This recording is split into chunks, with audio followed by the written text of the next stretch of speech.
Hello, and welcome back to Of the People. I'm Robert Chernin with my lovely co-host, Ericka Redic.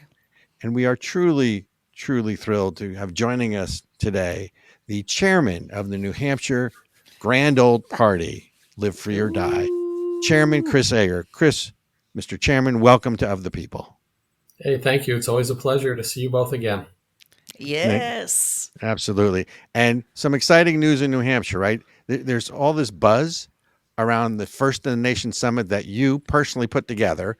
We have almost all the presidential candidates coming and a whole host of stars and public figures. Tell me when it is. Tell me about it. I mean, I've seen some of the flyers, but I haven't quite zeroed in on it. Sure. It's October 13th and 14th. So it's a Friday afternoon and Saturday morning. And we have confirmed 11 out of the 13 presidential candidates, the top 13. So those 11. And fantastic. President Trump is not one of them. He's kind of avoided these, get-togethers for his campaign. Look, he's avoiding the debate, so of course he's going to be avoiding this too. Did you think you were that special that he was coming here? Yeah, that's totally fine. We understand. Candidates have to do what they think is best for their campaign, and we totally support that for anyone. And Tim Scott is not yet confirmed, but we've been talking to his folks, and we hope that he'll confirm soon. But in addition to the candidates, we have a lot of other interesting Republican leaders. So Senator Joni Ernst from Iowa is coming, as well as Congresswoman Kat Cammack from Florida. And they're both... Love her. Along with Senator Grassley and Senator Tom Cotton, they're kind of like our adopted congresswomen and senators, since we have no representation in Washington. Wait. From the Republican Senator side. Hassan, you don't want to adopt Senator Hassan and Senator No. Wait a minute. Maggie. Come on, Maggie. Family incompatibility. I don't think it would work. So who are some of the other? So because I know there's a cavalcade of sort of prominent GOP figures. Yeah. Who else is coming? There's a ton. So we have the last press secretaries from both the Bush and Trump administrations. We have Sean Spicer coming, and Ari Fleischer's coming. My buddy he's coming, and Ari Fleischer. They're both coming. So nice. That's pretty fantastic. We have leadership. Ronna McDaniel is coming, as well as the co-chairman, Drew McKissick from South Carolina. And we've also got other RNC people who are very prominent and leaders in the party. Harmeet Dillon will be there. Yeah. Isn't she representing the, oh my God, who's the swimmer? Riley Gaines. Isn't she representing Riley Gaines in her case? Her law firm represents a lot of Republican or conservative folks in court. I believe she's doing that, but her law firm is representing President Trump and the challenge on the 14th Amendment to try to keep him off the ballot in New Hampshire. So her law firm she'll be part of that. Yeah, so let's hold off on that because I want to spend a whole lot of time talking about that. But so give me some of the other luminaries besides sort of institutional figures, because I know there are some social media sort of. Matt Foldy is coming, and he's a very young gentleman that ran for Congress in Maryland, and he's on this show. I'm not familiar with it. My kids are, and younger people, but Ruthless. Are you aging Turning yourself? Point USA is a co-sponsor with us, and Tyler Boyer. Tyler Boyer is the chief operating officer. He's running a panel of young people, and Matt Foldy is one of them. Also, Caroline Levitt's going to be on that panel, who ran for Congress in New Hampshire. But we also have Morgan Ortagus. Love it. Morgan Ortagus is coming from former State Department spokeswoman. We got a little bit of Hollywood in there too. Kevin Sorbo and his wife Sam are coming. So we got Hercules. It reduced our cost for security since we got Hercules there. We're not worried about anything at all. That works. Yep. I love that you have a real cross section of not just the regular candidates for office, but that you're also bringing in culture warriors and folks who are engaging with young people. Like, it sounds like you really took the time to make sure everyone who considers themselves a Republican or Republican adjacent is going to be represented there that weekend. Yeah, we have also Katie Peterson, who is, I don't know if you've heard of the name Chloe Cole. Yeah.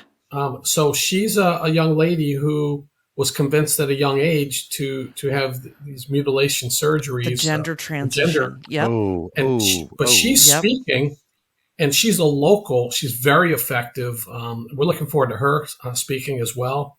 And fantastic. It's gonna Oh, she's the gal. She's the gal who's been doing some investigative reporting and like going into these meetings and getting footage of crazy school boards and compiling it and really engaging across the country. Oh, this is so exciting. Yeah. So, Mr. Chairman. Yep. Where is this in Nashua? So it's going to be at the Sheraton Terra. In Nashua, so it's exit 1 in New Hampshire, coming up Route 3 with a turnpike. Ooh. And anybody can sign up. So if we have people coming from different states, as far away as Wyoming, and you can sign up at NH.GOP. There's a First in the Nation Summit link. And we also have organizations that'll be set up. So the Term Limits organization is going to have a booth. We're going to have, a little bit of a radio row there. Hope you guys can join us.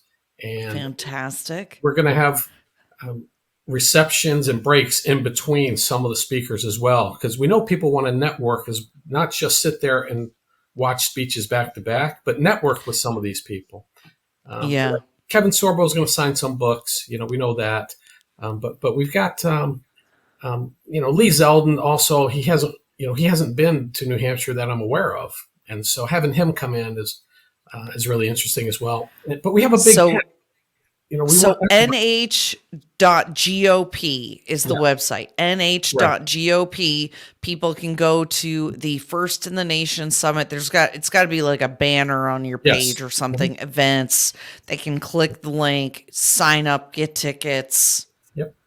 And we're doing tickets. We're serving box lunch on Friday and continental breakfast Saturday. There's also a reception after the event on Friday evening, and Saturday we'll have a little, kind of like a little reception food bar.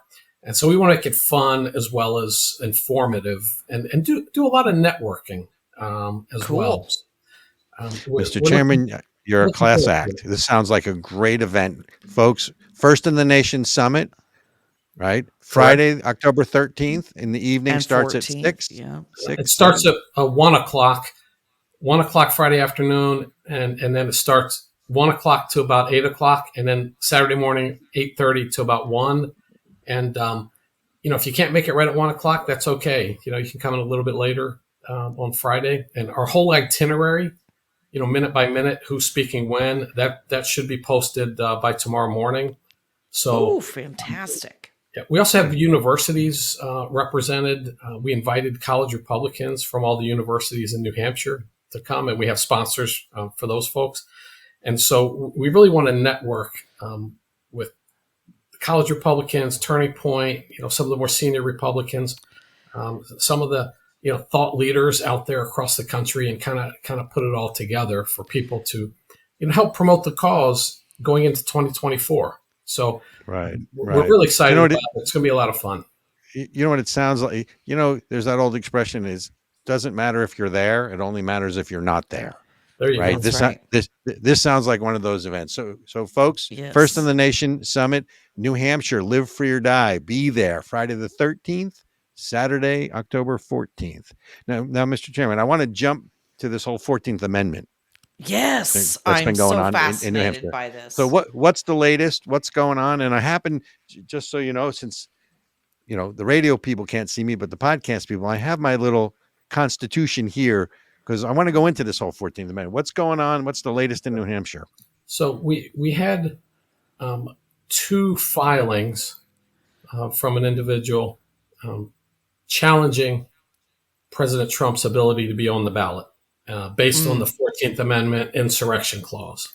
So Section 3. And wasn't one of them Corky Messner? He threatened to do it and teed it up, but he actually, as far as I know, hasn't filed. But this other gentleman from Texas has filed. And wait, somebody from Texas can file about who can be on the frickin' ballot in New Hampshire?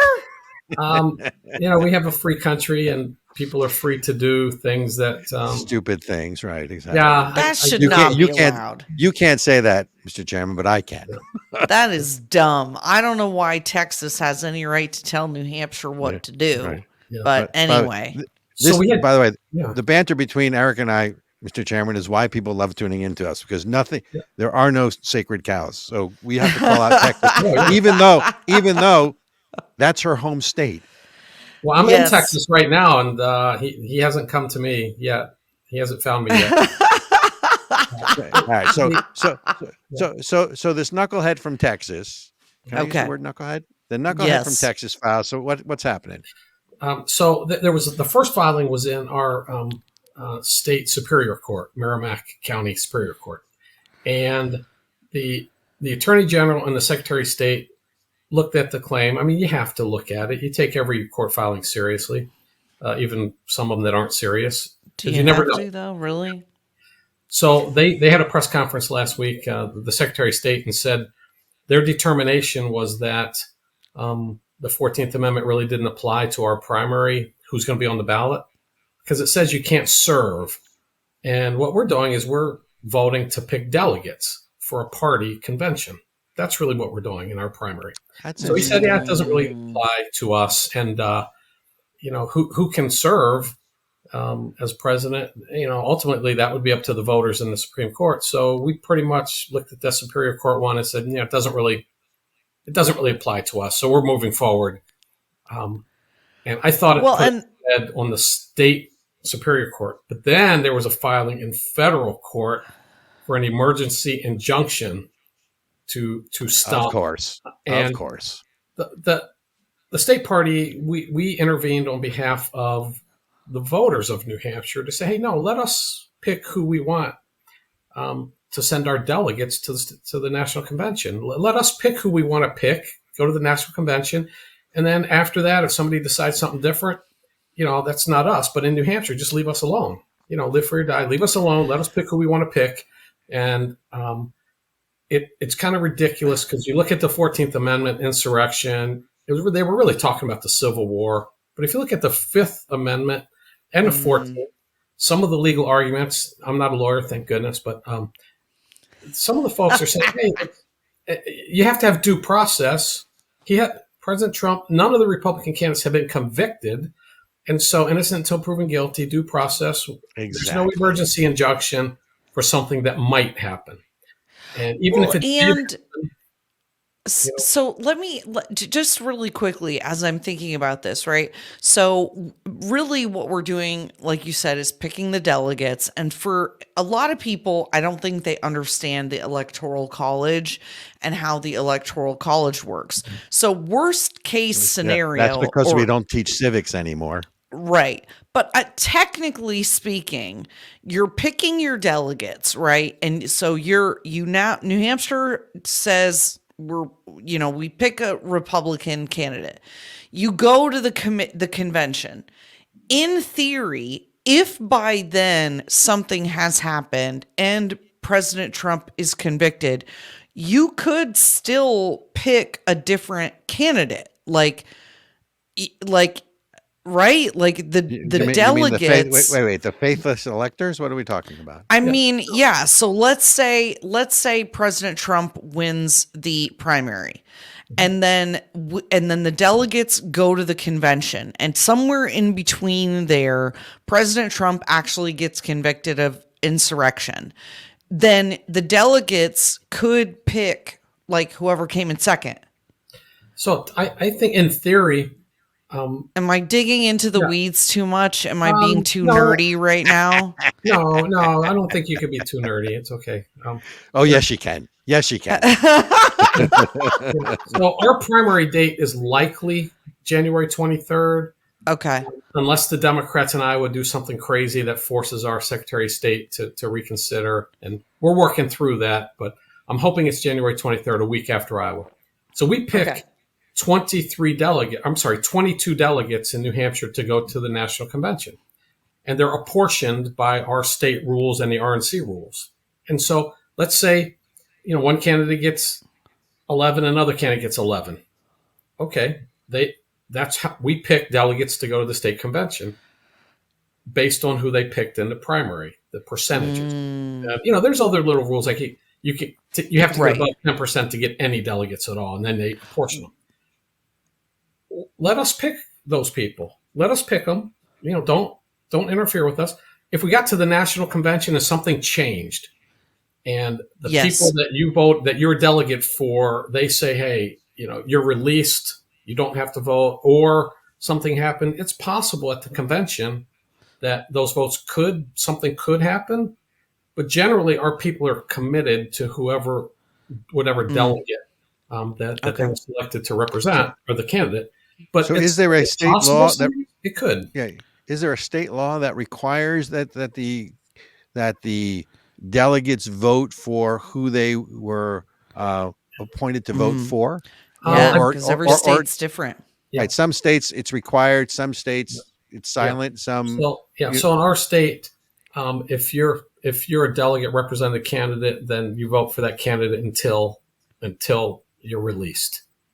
I mean, got it. Okay. And what would that release? Who or how does that release work? Because in the some states, if you vote the first time, the candidate could release you. And generally, our people will vote for the candidate until that candidate says you don't have to vote for me anymore, and then they vote for whoever they want. And most times, the candidate will say, "I'm pulling out and I'm throwing my support to so and so." But at that point, you're no longer bound to that candidate. So So a fight on the convention floor. Let's go back to this 14th Amendment, because I just, Robert being Robert, I wonder, if you read the 14th Amendment, and yes, folks, I have my little book with me, which is the Declaration of Independence and the Constitution. Ooh. So Article 14, Section 3 says no person shall be a senator or representative in Congress or elector of president or vice president or hold any office, civil or military, under the United States or under any state, if you shall have engaged in insurrection or rebellion against the same, or given aid or comfort to the enemies thereof. Based on that standard, let's see, Uranium One deal here, Hillary Clinton, Joe Biden taking money from China and Ukraine and all those other things. Giving money to Iran and leaving money to weapons in Afghanistan and Obama as well. But this says you can't be a senator, you can't be a state rep, you can't be an elector. So if they want to apply that standard, look, we want to clean out Washington, D.C. and drain the swamp. This might be a good way to do it. What do you think? And I know I'm sort of poking the bear. But can we do that with all the representatives who openly violate the Constitution and try to override all of our checks and balances? Yeah, you could make the argument that anyone that's associated with keeping the border open, the southern border, and allowing all the fentanyl coming in, you could argue, hey, that's a lot. Correct. Supporting an insurrection or an invasion. Bribery. You could say, well, President Biden should be impeached for failure to uphold the Constitution and for bribery. Looking at what happened in Ukraine, it looks, that evidence to me looks, much stronger than the evidence against President Trump. So we're going to kick him. We're going to kick him off the ballot too. Then. Well, there was a judge in New York, I think in the 1980s, who said, you can indict a ham sandwich. So 91 indictments. We got a lot of ham sandwiches out there, but we don't want them all indicted. We have RNC members who have felony charges against them because they allowed their name to be used as an alternate elector should the votes of that state not be certified. And some of those states were very close, and they said, hey, we need to be ready just in case something switches.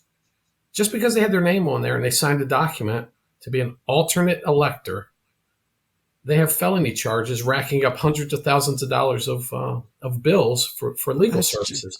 What? It's ridiculous.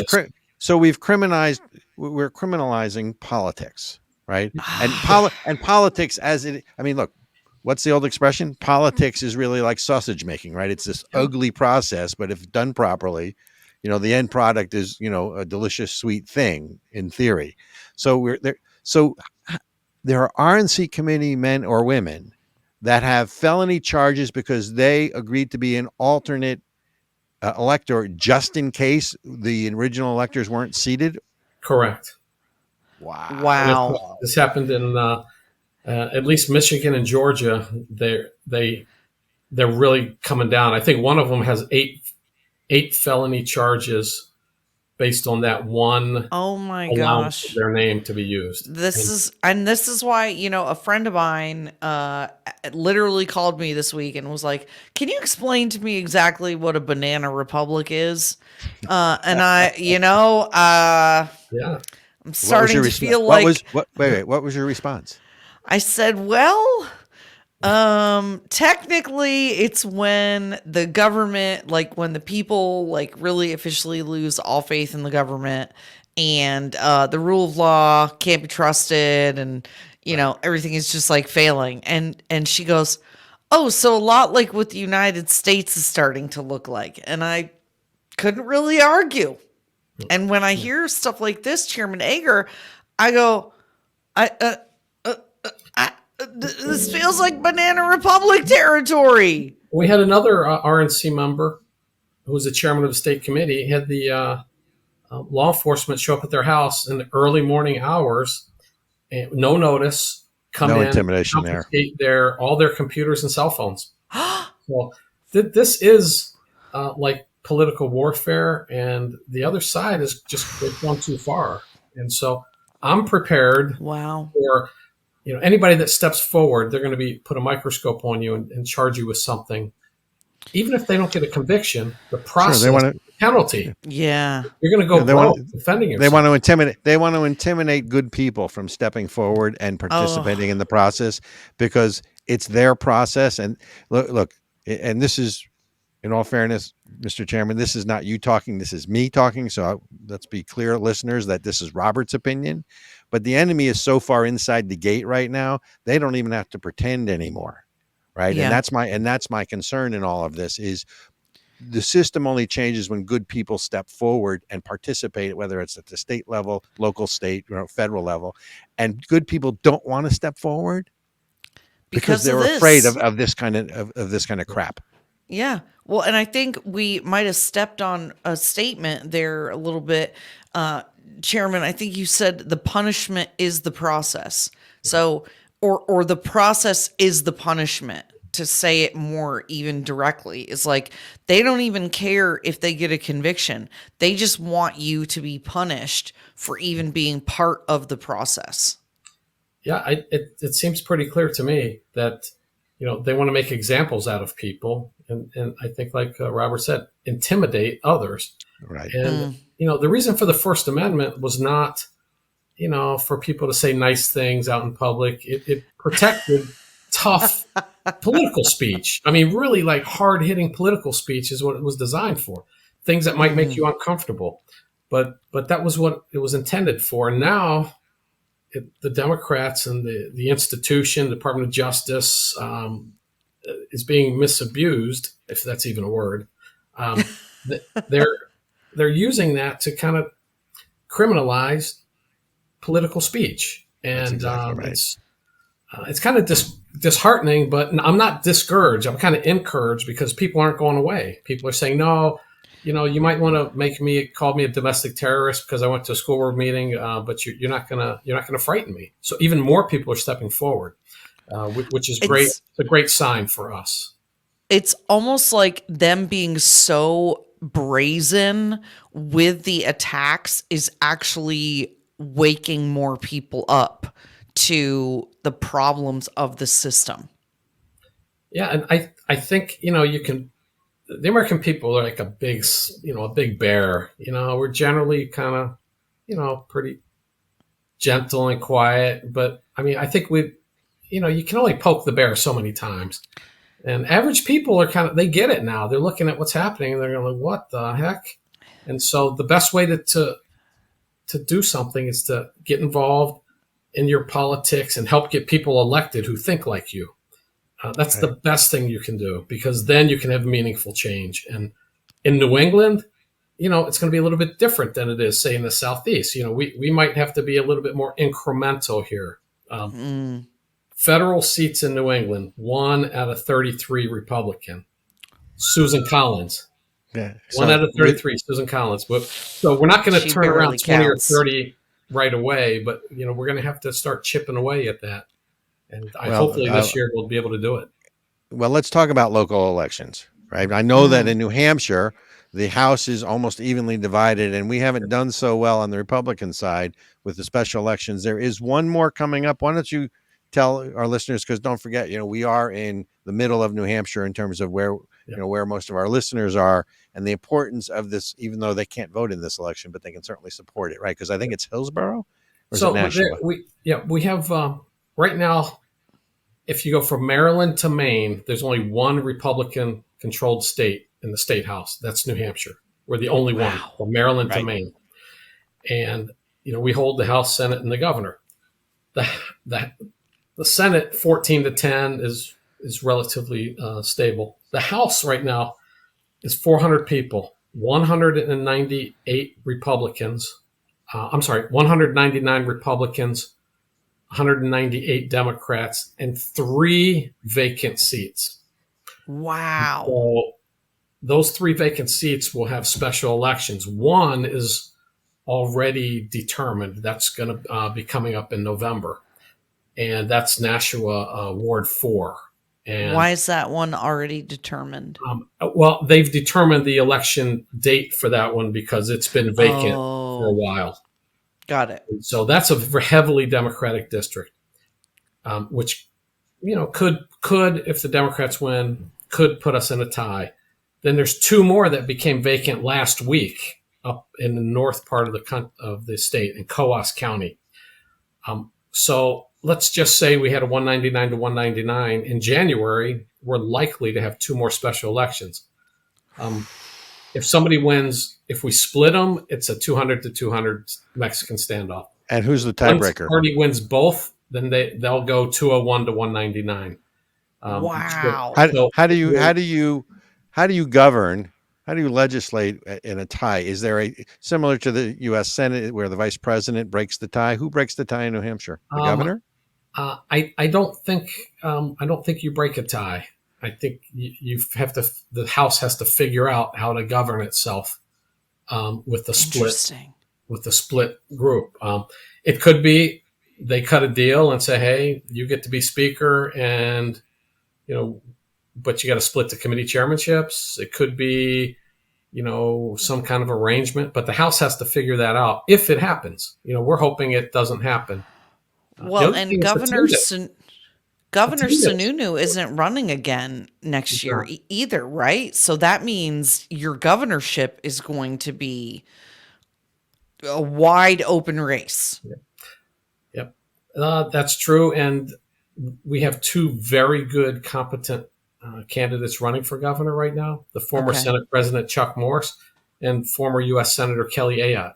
Either of them would be a far better choice than any of the Democrats who are running. One of them is Joyce Craig, the mayor of Manchester, where crime and homelessness has skyrocketed. Do not elect that person. No, but her campaign motto is "Let's turn New Hampshire into Manchester," and people are like, "No." They clearly have not been to Manchester. They clearly have not been to Manchester. And Mr. Chairman, our last show we were talking about Manchester doesn't qualify as a big city, but we were trying to look around the country and name of the top 10 cities, right? All of them are blue. Actually, Dallas just turned red because the mayor, changed parties. But name one that's well governed. That's a blue. I mean, all the cities are blue. I mean, so at some point, someone's going to have to connect the dots and realize that Democrats don't know how to govern unless, of course, you want less laws, more crime, and anything goes. Yeah. What the good news is on November 7th, in a few months, we have an election for a new mayor of Manchester. And there was a runoff because it's nonpartisan in name only, but nonpartisan. The Republican running was unopposed by other Republicans. He won about 42% of the vote. The next highest Democrat of the three running got about 25% of the vote. Wow. So we have Wow, a realistic chance but they'll to win coalesce. that. It's going to be tough. It's going to be very Right. tough. But we have a great candidate. He's been able to raise money from in-state. His opponent, half of his money has been raised from out of state. Full half of that is out of state union money. So the people in Wow. Manchester are going to see, they're going to know who's who in the zoo. This guy's owned by the unions, and how's that going to help the city? And so we have a chance to stop Manchester from turning into Manchganistan and keep it a great city by electing, Mayor Jay Rue. And Jay's running. He's not running as a partisan. He's running as a, right down the center of family kitchen table issues in Manchester. He's not getting involved in the big partisan politics at all. He's just, hey, I want to make the lives of people in Manchester better. And he's resonating very well with a lot of people. So you have some really big elections coming up this year, Chris, or Chairman Ager. Sorry, we're formal here. Yes, Madam Redic. We have some very important ones coming up. We call her Lady Ericka. That's okay. By the way, the word of the day is Manchganistan, if I pronounce that properly. That is my word of the day. Manchganistan. So, Mr. Chairman, we have to go to break. We're getting the high sign from our producer. Folks, you're listening to Of the People with Robert Chernin and Ericka Redic and the chairman of New Hampshire GOP, Chris Ager.